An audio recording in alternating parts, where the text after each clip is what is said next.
Laissez-moi vous raconter l'histoire de Chroma. Chroma est un projet se focalisant sur les interactions entre les jeux vidéo et les ampoules connectées. Certains jeux utilisent déjà de telles ampoules, mais seulement pour diffuser leur ambiance dans l'éclairage de la pièce. Avec Chroma, nous comptons pousser le principe beaucoup plus loin. Ainsi, si le jeu doit modifier une ampoule, il faut que ça ait du sens. Afficher une barre de vie, une direction à suivre, ou un système de chaud-froid. Aussi, nous comptons mettre en avant les interactions dans l'autre sens. Agir sur les ampoules permet ainsi d'agir directement dans le jeu, par exemple en y changeant la couleur d'un élément. Notre projet se découpe en 3 grandes parties. Tout d'abord une bibliothèque. Il s'agit ici d'un outil se plaçant entre le jeu et les ampoules, facilitant ainsi grandement le travail du développeur. Ensuite, un ensemble de prototypes de jeux, utilisant cette bibliothèque, permettent de démontrer l'intérêt et la facilité d'utilisation des ampoules dans différents types de jeux, en comparant les mêmes mécaniques avec et sans ampoules. Enfin, Chroma est un jeu de plateforme et d'énigmes en 2D, entièrement basé sur l'utilisation des ampoules. Il montre ainsi que l'on peut produire un vrai jeu complet à partir de ce dispositif.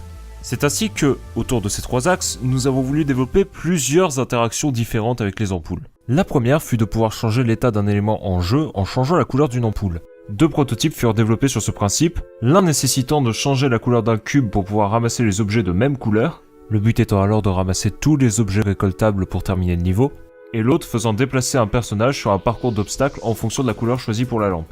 Dans Chroma, cela se traduit par la possibilité de changer la couleur de lampe incluse dans le jeu, permettant de faire disparaître et de franchir certains obstacles. Une deuxième idée fut de guider le joueur à l'aide des ampoules. Là aussi, nous avons développé un prototype.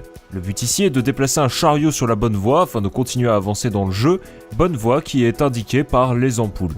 Si le changement d'indication est automatique en solo, nous avons également développé un mode coopératif où c'est un copilote qui doit changer la couleur des ampoules pour indiquer au pilote du chariot quelle voie est à prendre.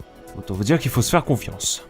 Dans Chroma, le système de guidage est relativement différent puisqu'il s'agit d'un système de chaud-froid pour trouver un objet caché. Nous avons illustré ce système dans le jeu par un niveau labyrinthique dans lequel il faut trouver une lanterne qui est invisible. Là aussi, il faudra donc se fier énormément aux ampoules pour pouvoir avancer. Enfin, la dernière mécanique que nous souhaitions développer était de pouvoir changer l'état du jeu en éteignant ou allumant une ampoule.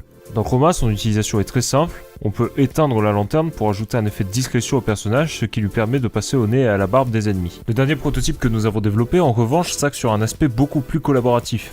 En effet, le but est que 2 joueurs puissent désamorcer une bombe composée de plusieurs modules, chacun reposant sur une énigme. Un des 2 joueurs devra ainsi expliquer l'état des ampoules à l'autre, qui lui, devra lui donner les instructions afin de résoudre le module. Ce prototype permet ainsi d'ouvrir la voie à des énigmes d'escape room où l'écran serait totalement facultatif car entièrement substituable par les ampoules. Toutes ces interactions avec les ampoules connectées auront été possibles grâce à notre bibliothèque. Elle permet de facilement intégrer dans un projet de jeu vidéo les interactions avec les ampoules, ainsi que de pouvoir créer aisément des animations avec celles-ci. Alors, n'attendez plus. Avec Chroma, vous aussi, laissez entrer la lumière dans votre jeu.